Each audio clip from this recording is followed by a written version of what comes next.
Hi everybody. We're going to be reading Harry Potter and the Chamber of Secrets. Now I know some of you in my class are saying, hey Mr. Hosch, we already read that. But this is for all of my friends, kids, and even some of you in my class that we have right now. It's just nice to hear something that we've already had, some familiarity. So if you want to follow along, go ahead and press pause and then grab your copy of Harry Potter and the Chamber of Secrets. If you would like to get your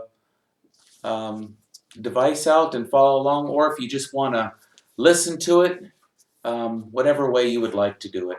Now, this is spring break for us here in California for the Redlands Unified School District. So there isn't going to be any academic language that goes along with it.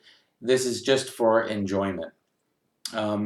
Once the spring break is over, after 2 weeks, I'll introduce some language arts, some grammar, and integrate it in with the chapters that I'm reading.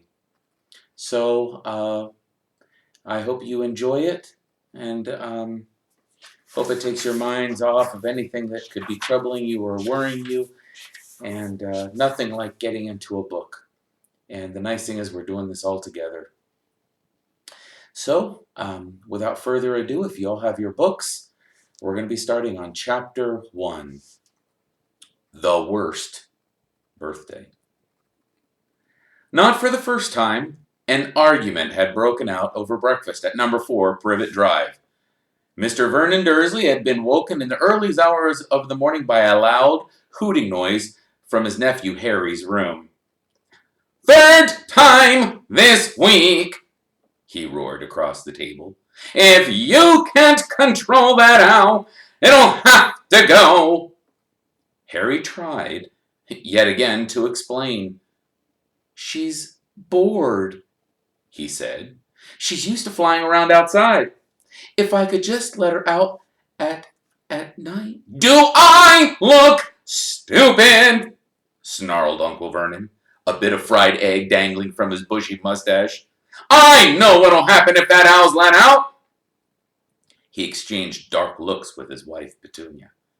Harry tried to argue back, but his words were drowned out by a long, loud belch. Bleh, from the Dursley's son, Dudley. "I want more bacon." "Oh, there's more in the frying pan, sweetums," said Aunt Petunia, turning misty eyes on her massive son. "We must build you up while you've got the chance. I don't like the sound of that school food." "Nonsense, Petunia. I never went hungry when I was at Smeltings," said Uncle Vernon heartily. "Dudley gets enough, don't you, son?" Dudley, who was so large his bottom drooped over either side of the kitchen chair, grinned and turned to Harry. "Pass the frying pan." "You've forgotten the magic word," said Harry irritably. The effect on this simple sentence on the rest of the family was incredible. Dudley gasped and fell right out of his chair with a crash that shook the whole kitchen. Mrs. Dursley gave a small scream, and she clapped her hands to her mouth. Mr. Dursley jumped to his feet, veins throbbing in his temples. I meant please," said Harry quickly. I didn't mean—" "What have I told you?" thundering his uncle, spraying spit all over the table. "About saying the M-word in our house." But how dare you threaten Dudley?" roared Uncle Vernon, pounding the table with his fist.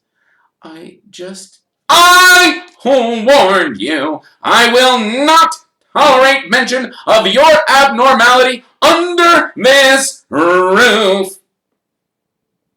Harry stared from his purple-faced uncle to his pale aunt, who was trying to heave Dudley to his feet.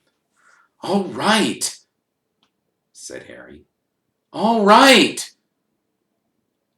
Uncle Vernon sat back down, breathing like a winded rhinoceros, and watching Harry closely out of the corners of his small, sharp eyes. Ever since Harry had come home for the summer holidays, Uncle Vernon had been treating him like a bomb that might go off at any moment. because Harry Potter wasn't a normal boy. As a matter of fact, he was as not normal as it was possible to be. Harry Potter was a wizard. A wizard fresh from his first year at Hogwarts School of Witchcraft and Wizardry. And if the Dursleys were unhappy to have him back for the holidays, it was nothing to how Harry felt. He missed Hogwarts so much. It was like having a constant stomach ache. He missed the castle with its secret passageway and ghosts with his classes, though perhaps not Snape, the potions master. The mail arriving by owl, eating banquets in the Great Hall, sleeping in his four-poster bed in the tower dormitory, visiting the gamekeeper Hagrid in his cabin next to the Forbidden Forest in the grounds, and especially Quidditch, the most popular sport in the wizarding world. 6 tall goalposts, 4 flying balls, and 14 players on a broomstick. All Harry's spellbooks, his wand, robes, cauldron, and top-of-the-line Nimbus 2000 broomstick had been locked in a cupboard under the stairs by Uncle Vernon the instant Harry had come home. What did the Dursleys care if Harry lost his place on the house Quidditch team because he hadn't practiced all summer? What was it to the Dursleys if Harry went back to school without any of his homework done? The Dursleys were what wizards called muggles, not a drop of magical blood in their veins. And as far as they were concerned, having a wizard in the family was a matter of the deepest shame.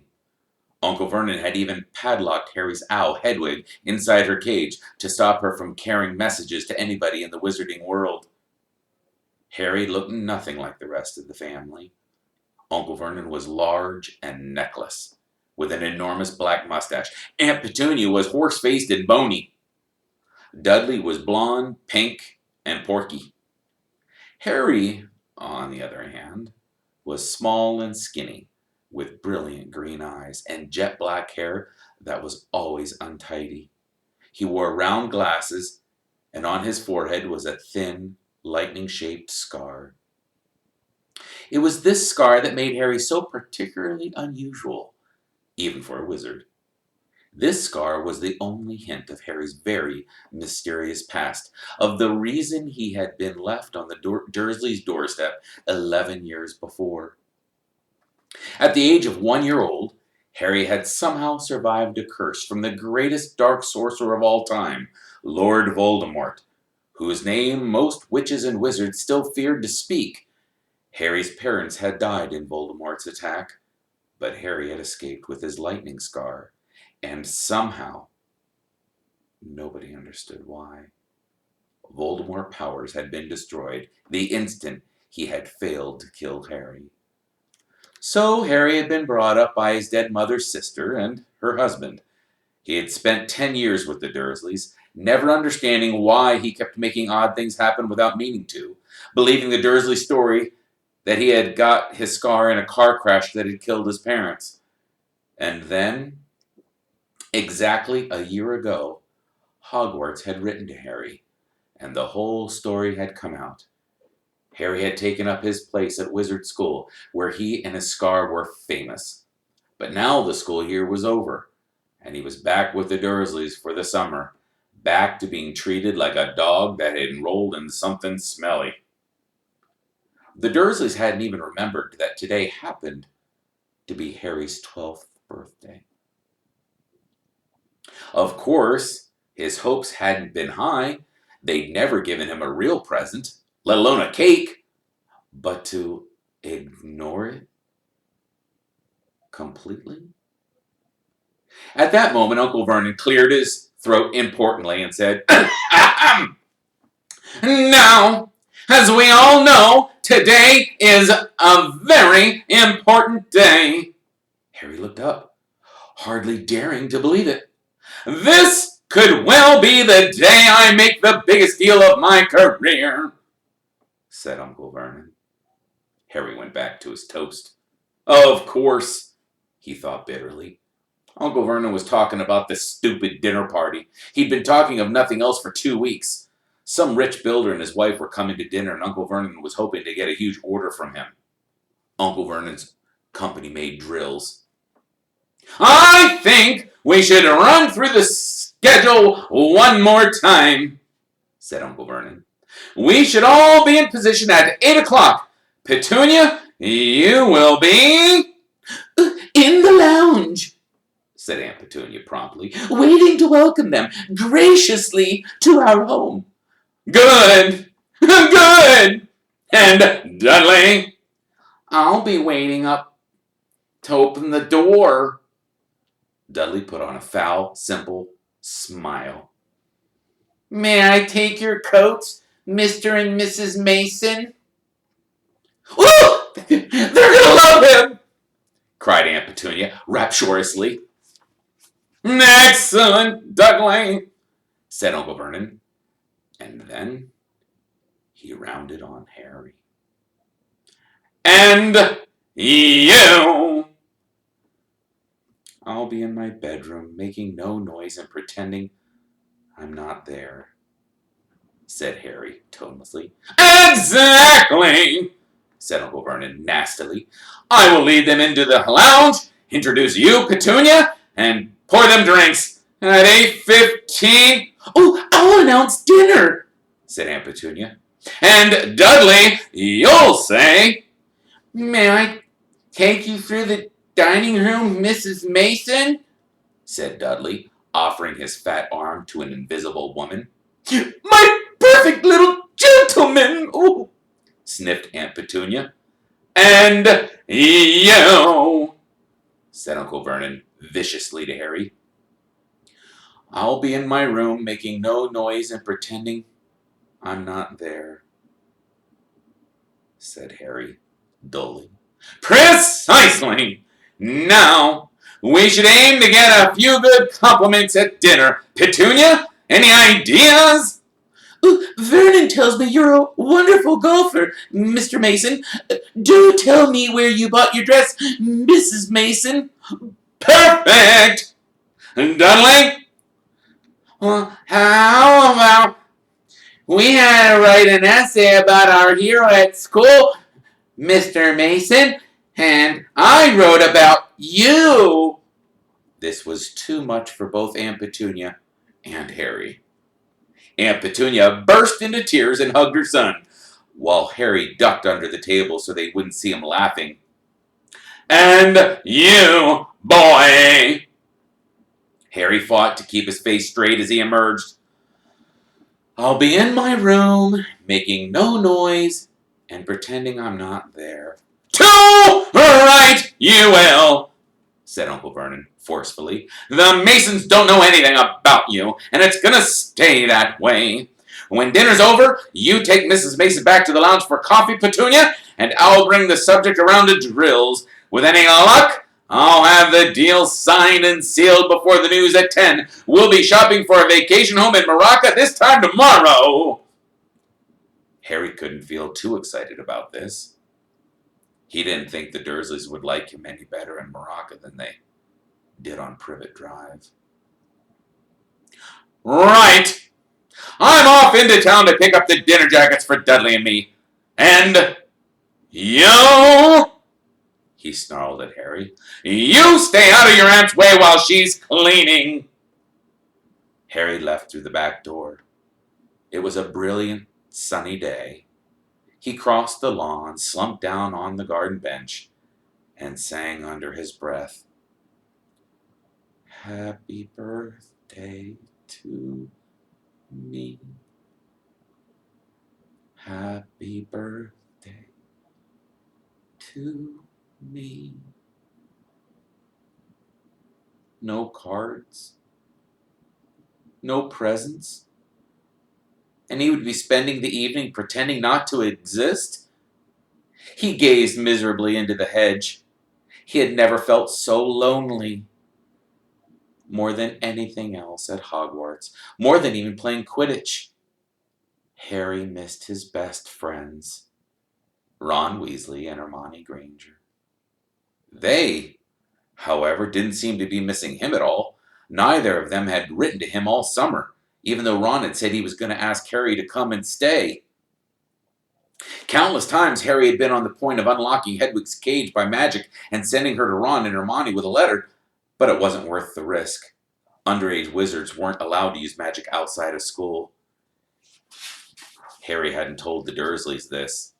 He knew it was only their terror that he might turn them all into dung beetles that stopped them from locking him in the cupboard under the stairs with his wand and broomstick.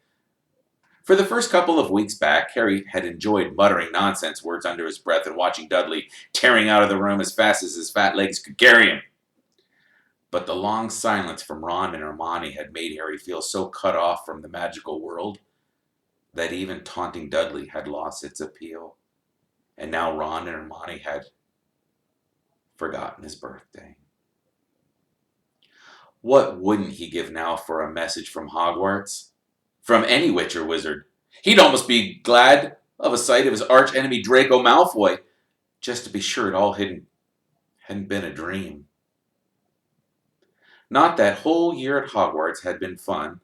At the very end of last term, Harry had come face to face with none other than Lord Voldemort himself. Voldemort might be a ruin of his former self, but he was still terrifying, still cunning, still determined to regain power. Harry had slipped through Voldemort's clutches for a second time, but it had been a narrow escape. And even now, weeks later, Harry kept waking in the night, drenched in cold sweat, wondering where Voldemort was now, remembering his livid face, his wide, mad eyes. Harry suddenly sat bolt upright at the garden bench. He had been staring absent-mindedly into the hedge, and the hedge was staring back! 2 enormous green eyes had appeared among the leaves. Blink, blink. Harry jumped to his feet, just as jeering voice floated across the lawn. "I know what day it is," sang Dudley, waddling toward him. The huge eyes blinked, blink, and vanished. What? Said Harry, not taking his eyes off the spot where they had been. "I know what day it is," Dudley repeated, coming right up to him. "Well done," said Harry. "So you finally learned the days of the week." "Today's your birthday," sneered Dudley. "How come you haven't got any cards? Haven't you even got friends at that freak place?" "Better not let Mom hear you talk about my school," said Harry coolly. Dudley hitched up his trousers, which were slipping down his bottom. "Why were you staring at the hedge?" he said suspiciously. "I'm trying to decide what would be the best spell to set on you." Dudley stumbled backward at once, a look of panic on his fat face. You can't! Dad told you you're not to do magic. He said he'll check you out of the house, and you haven't got anywhere else to go. You haven't got any friends to take you." "Jiggery pokety diggity do," said Harry in a fierce voice. "Hocus pocus squiggly wiggly." "Mom!" howled Dudley, tripping over his feet as he dashed back toward the house. "Mom! He's doing you know what?" Harry paid dearly for his moment of fun, as neither Dudley nor the hedge was in any way hurt. And Petunia knew he hadn't really done magic.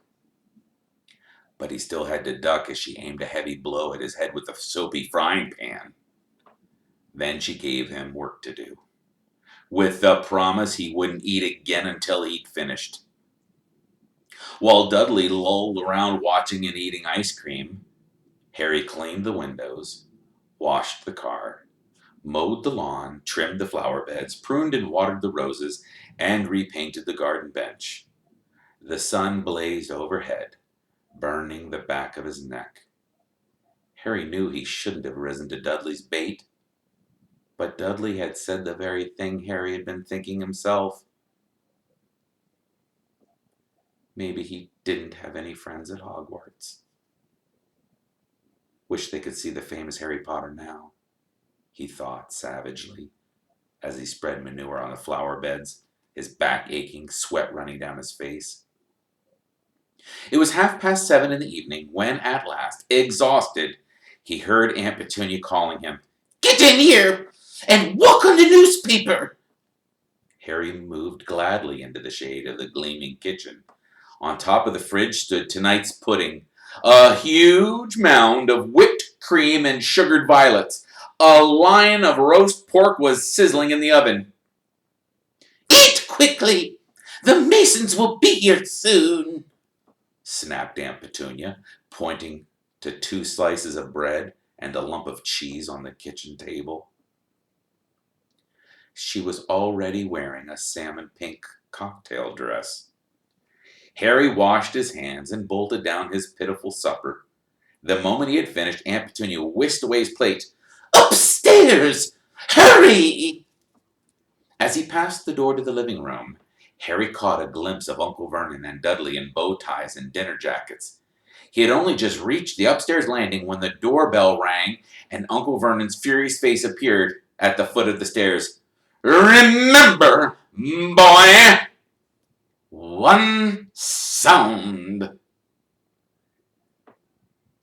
Harry crossed to his bedroom on tiptoe, slipped inside, closed the door, and turned to collapse on his bed.